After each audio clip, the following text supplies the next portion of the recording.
माझे प्रभू श्रीराम उद्या राजगादीवर बसणार होते बरं का. सगळी अयोध्या नगरी सजली गेली, सगळ्या प्रजेला आनंद झाला.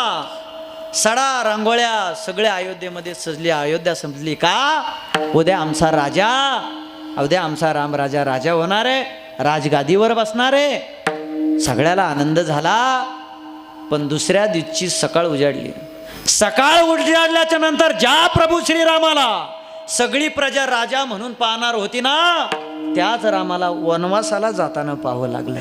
माता मावल्या ऐका, वनवासाला जाताना पाहावं लागलं. हो, या जगाच्या बापाला सुद्धा वनवास भोगावा लागत असेल. तुमच्या आमच्या आयुष्यात एक जरी ठेच लागली तरी आपण देवाला जे नाही ते नाव ठेवतो. देवाच्या दारात न्याय आहे का, देवाच्या दारात खऱ्याला न्याय आहे का, म्हणतो का नाही. पाठीवर भाला घेतला, धनुष्य हातामध्ये घेतला आणि माझी सीता माता आल्या. प्रभू मी इथे वनवासाला तुमच्या बरोबर. सीते नाही, एका राजाची कन्या आहे का तू सीते? जनक राजासारख्या मोठ्या विद्वान महात्म्याची एका मोठ्या राजाची तू कन्या आहे ना, तुला वनवास करणं हे शोभत नाही सीते. माझी पत्नी जरी असलीस तरी पण, आणि पत्नी तिलाच म्हणावं जिने दुःखात सुद्धा नवऱ्याची साथ सोडली नाही, तिलाच पत्नी म्हणावं.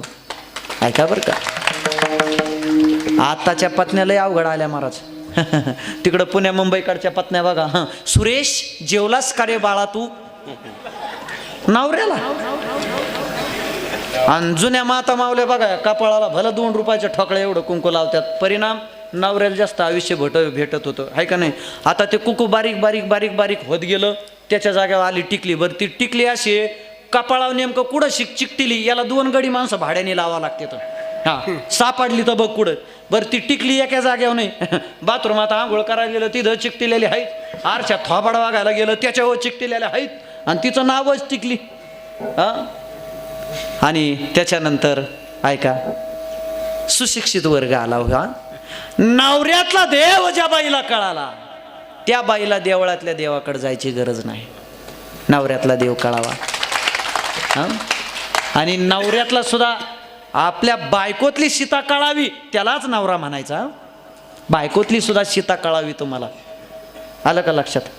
नाही तर तिने भाजी केली, काय भाजी झाली, हा आहे का नाही. तुमच्या हो एक टाईम आहे, थांबा थोडं तुम्ही. तुम्हाला भेटतात का नाही त्याचीच पंचायत आहे महाराज, आहे का नाही. पण असू द्या, हा खरं आहे का खोटं, हा कशी का व्हायना भाजी, पण बायकोच्या हातची खावी का नाही. हा खावी. अन्न हे पूर्ण ब्रह्म आहे. सीता मातेनं म्हणावं, प्रभू मी तुमची अर्धांगिनी आहे, राजाची कन्या लग्नाच्या अगोदर, आता तुमची पत्नी आहे, मी तुमची अर्धांगिनी आहे. तुमचं अर्ध दुःख वाटून घेणं हे माझं कर्तव्य आहे. रामाच्या बरोबर सीतेनं जावं.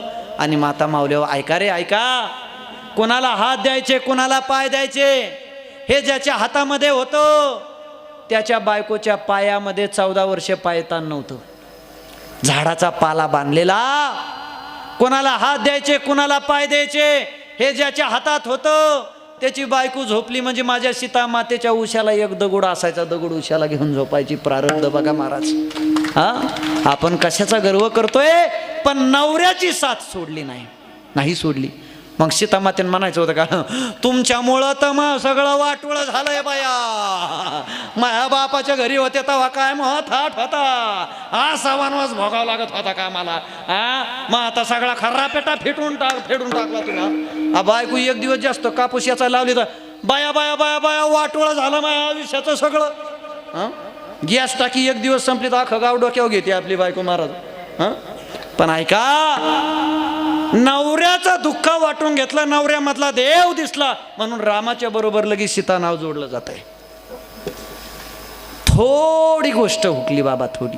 काय हुकली ऐका. सोन्याचं हरिण भेटलं मारिश मामाच्या रूपानं, आणि नवऱ्याची किंमत 0 वाटली. ओ प्रभू मला ते सोन्याचं हरिण द्या ना, मज आणून द्या हो हरिण अयोध्या मज नाथा. नाथा मला ते सोन्याचं हरिण आणून द्या ना. नवऱ्याची किंमत 0 झाली सोन्यापुढं. परिणाम दुःख रूपी रावण आयुष्यात आला. जर नवऱ्याच्या पुढे तुम्हाला संपत्ती महत्वाची वाटली, तुमच्या जीवनात सुद्धा रावण रूपी दुःख आल्याशिवाय राहत नाही, हे आपल्याला रामायण शिकवतंय.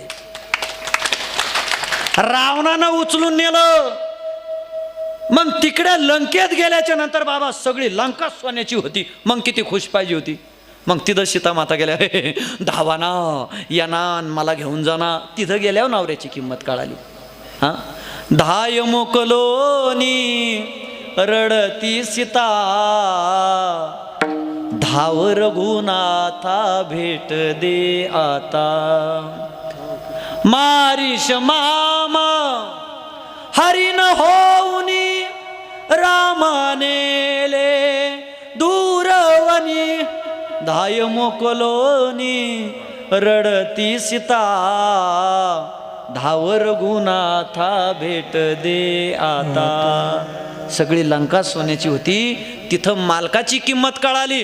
म्हणून वेळेच्या आत आपल्या जवळच्या माणसाची किंमत करायला शिका, वेळेच्या आत आपल्या मायबापाची किंमत करायला शिका, आणि वेळेच्या आत आपल्या पत्नीची सुद्धा किंमत करायला शिका.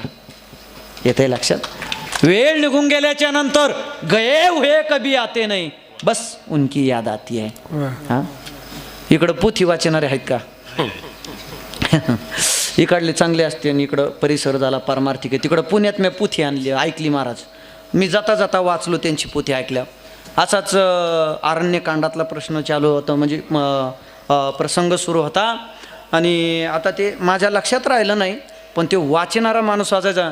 आणि मग रावणाला मग सीतेला जेव्हा उचललं तेव्हा सीतेला घेऊन गेला आणि डायरेक्ट लंकेतच गेला. मग मागचा अर्थ सांगणार, हा ज्याच का नाही रावण पळत आला, ज्याच का नाही सीता खांद्यावर टाकली, आणि ज्याच का नाही उडाला आकाशात, आणि ज्याच का नाही घेऊन पळाला, काय सांगा पुढं. तवारीने दुसरी वही टाकली, आणि पुढे गेल्याच्या नंतर जटायू भेटला, आणि जटायूनं रावणाचा अंगठा पड. अरा काय सांगा मला, ज्याच का नाही जटायू भेटला, आणि ज्याच का नाही त्या जटायूने एका टप्पूत रावणाचा अंगठा पडला. टप्पूत म्हणता माझ्या डोक्यात इकडे महाराज मला चमक निघली माझ्या छाताडात. हां असं महाराज तुम्ही भजन करायला लावले ना, कंठी प्रेम दाटे नैनी निरलोटे हृदयी प्रगटे रामरूप, असं भजन असावं. पूजा करायला लागल्याच्या नंतर भजन तसं असावं.